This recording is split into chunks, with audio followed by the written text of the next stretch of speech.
నమస్తే అండి. నేను మీ భాను రైటింగ్స్. మీ మధ్యలో నేను స్వేచ్ఛగా ఎగరాలనే అనే పుస్తక రచయితని. ఏం లేదు, ఒక చిన్న స్టోరీ చెప్దామని మీ ముందుకొచ్చాను. ఆ స్టోరీ టైటిల్ ఏంటి అంటే 'సాహసి'. ఇది ఒక ఆడపిల్ల జీవితంలో జరిగిన ఇన్సిడెంట్. ఆల్రెడీ ఈ స్టోరీని ఒక బుక్‌లో రాశారు. సైకలాజికల్‌గా మనిషి ఎలా ఉండాలి? వాళ్ళ మెదడు, వాళ్ళ మనసు వాళ్ళ ఆధీనంలో ఉంటే ఎలాంటి శక్తులు, ఎలాంటి మనుషులు ఏం చేయలేరు అని ఒక చిన్న మోరల్ స్టోరీ అన్నమాట. ఇక మనం స్టోరీలోకి వెళ్తే సాహసి. సాహసికి ఒక చెల్లి, ఒక అమ్మ. నాన్న హెల్త్ ఇష్యూస్ వల్ల చనిపోయారు. ఇప్పుడు కుటుంబ భారం మొత్తం కూడా సాహసి మీదనే ఉంది. సాహసి డిగ్రీ కంప్లీట్ చేసి గవర్నమెంట్ జాబ్స్‌కి ప్రిపరేషన్‌లో ఉంది. అలాంటి సమయంలో నాన్నని కోల్పోయింది. అలా కోల్పోయిన సాహసికి కుటుంబ భారం మొత్తం తన భుజాల మీద పడటంతో చిన్న ప్రైవేట్ జాబ్ చేసుకుంటూ గవర్నమెంట్ జాబ్స్‌కి రాయడం మొదలుపెట్టింది. అలా రాస్తున్న క్రమంలో అనుకోకుండా తనకి గవర్నమెంట్ జాబ్ వచ్చింది. అది కూడా ఒక చిన్న పల్లెటూరులో. ఉద్యోగం వచ్చి పోస్టింగ్ అయిన తర్వాత తన ఫ్యామిలీ మొత్తం కూడా ఆ చిన్న పల్లెటూరికి షిఫ్ట్ అయిపోయారు. సాహసి చూడటానికి ఎంత అందంగా ఉంటుంది అంటే తనని చూసి కళ్ళు తిప్పుకోవాలి అంటే అంత కష్టం అన్నమాట. అంత అందంగా ఉంటుంది, అంతే వినయంగా ఉంటుంది, అంతే చదువుకుంది, అలాగే గవర్నమెంట్ ఉద్యోగం కూడా సంపాదించింది. అలా ఉంటేనే అమ్మాయిని ఆదర్శంగా తీసుకోవాలి అని నేను చెప్పడం లేదు. కానీ తన మనోధైర్యం, సంకల్ప బలం, తన మనసుని, తన మెదడుని తన ఆధీనంలో ఉంచుకొని ఎన్నో అడ్డంకులను తను ఎదిరించి నిలబడింది. సాహసి అందానికి మంత్రముగ్ధులైన ఎంతోమంది తనని ఏదో ఒక విధంగా మాట్లాడించడానికి లేదా పలకరించడానికి ప్రయత్నించేవారు. అడిగిన ప్రశ్నకి సమాధానం చెప్పి అక్కడి నుంచి వెళ్ళిపోయేది సాహసి. అలానే ఉదయం ఆఫీస్‌కి వెళ్ళడం, సాయంత్రం ఇంటికి రావడం.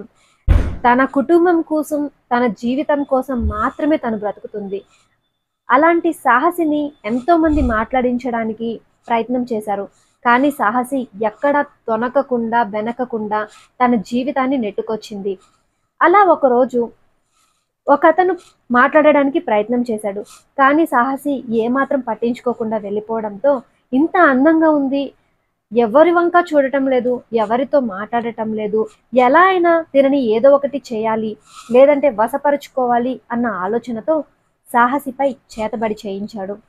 వశీకరణ ద్వారా ఆమెని లొంగపరుచుకొని ఏదో ఒకటి చేయాలి అన్న ఒక కాన్సెప్ట్‌ని మైండ్‌లో పెట్టుకొని ఈ చేతబడి చేయించడం జరిగింది.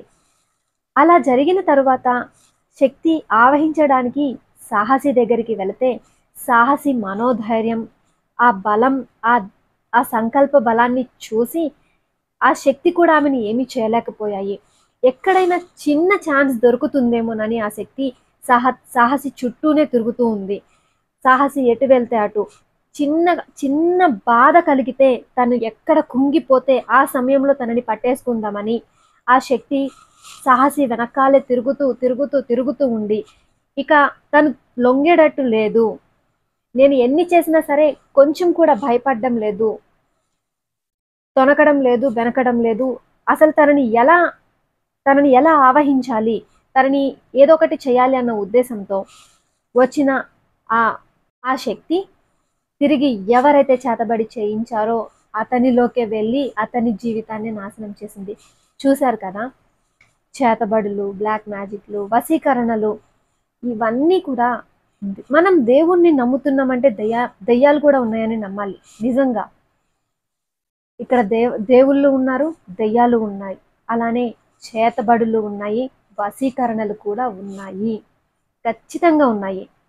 ఇలా చేయడానికి ఎంతోమంది ప్రయత్నం చేస్తున్నారు. ఇలా చేస్తున్న వారు ఉన్నారు, దొరికిన వారు ఉన్నారు, దొరకని వారు ఉన్నారు. కానీ ఇక్కడ సాహసి ధైర్యం చూడండి. ఎలాంటి బాధ వచ్చినా, ఎలాంటి కష్టం వచ్చినా తనలో తాను దిగమింగుకొని ప్రతి ప్లేస్‌లో కూడా తను చాలా ధైర్యంగా ఉండగలిగింది. చాలా బలంగా ఉండగలిగింది. నాకేం కాలేదు, నాకేం అవ్వడం లేదు, నాకేమి జరగదు. ఎలాంటి ప్రాబ్లమ్ ఎదురైనా సరే తనకి ఆ ప్రాబ్లమ్‌ని సాల్వ్ చేసుకోవడం కోసం ఒక సొల్యూషన్ కోసం వెతికిందే తప్ప, ఎక్కడ కూడా నాకిలా అయిపోతుంది, నేనేదో అయిపోతున్నాను, నాకేదో జరిగిపోతుంది అని భయపడలేదు. భయపడకుండా ఉన్నందువల్ల ఆ శక్తి తనని ఏమీ చేయలేకపోయింది.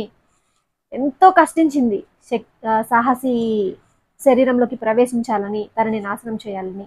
కానీ అది సాధ్యం కాకపోయేసరికి ఎవరైతే ఇది చేయడానికి ప్రయత్నం చేశారో వాళ్ళ దగ్గరికే వెళ్ళింది, వాళ్ళ జీవితాన్ని నాశనం చేసింది.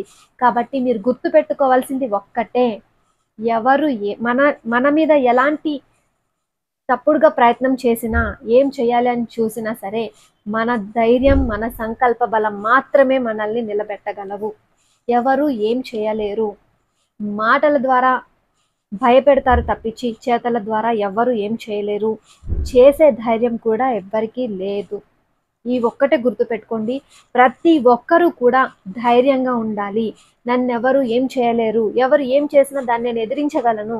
ఎలాంటి సమస్య ఎదురైనా పరిష్కారాన్ని నేను వెతకగలను అన్న ఉద్దేశంతో మనం ఉంటే, ఆ ధైర్యం మనలో ఉంటే, ఏ శక్తి, ఏ మనిషి ఎవ్వరు కూడా ఏమీ చేయలేరు.